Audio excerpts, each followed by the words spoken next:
My name is Puchungji Sonam. I'm a Tibetan writer and co-founder of Tibet Writes. We publish focus on Tibetan literature and creative writing. Well, lots of people have gathered here this morning. What's going on here? This is the first Tibetan Artists Festival that we have organized.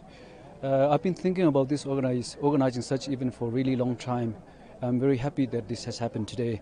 We have about 30 Tibetan artists, musicians and writers from Canada, United States, and also from Australia, and also from India as well. So it's a gathering of Tibetan artists. This year, the special focus is on literature and music. As you saw in the morning, we have writers and musicians coming together. We have a lot of panels and also internal discussions as well. So what do you think, how art can be used as a tool against China? I think it's really important. One of the things that we need to do is to tell stories.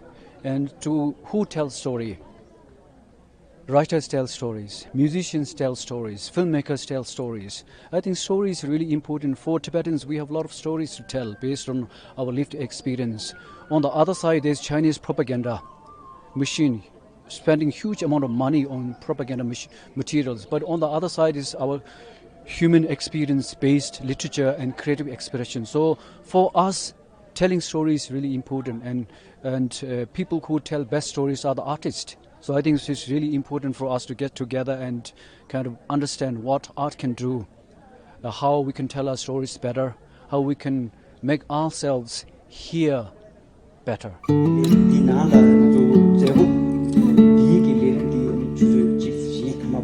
So we used to do readings there, and we had very interesting kind of very.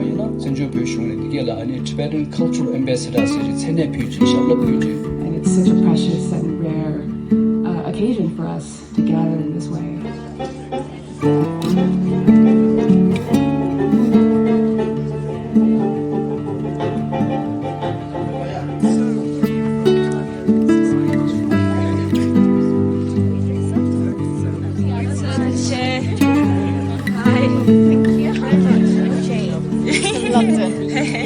Nice to meet you, Jane.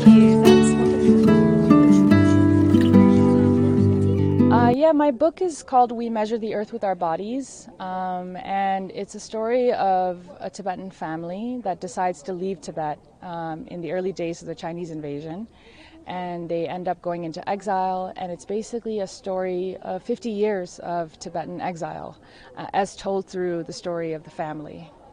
Have I been to China? No, I haven't been to China. And Tibet is very hard to get into as well, especially for Tibetan people. It's much easier for non-Tibetans, unfortunately.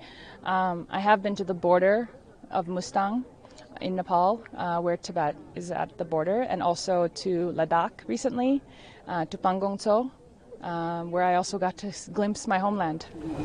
So can we say the younger generation is using art against China as a tool?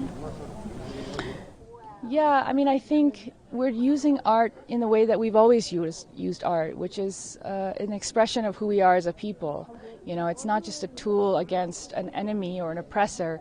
It's something that helps us live and something that helps us connect with ourselves and each other.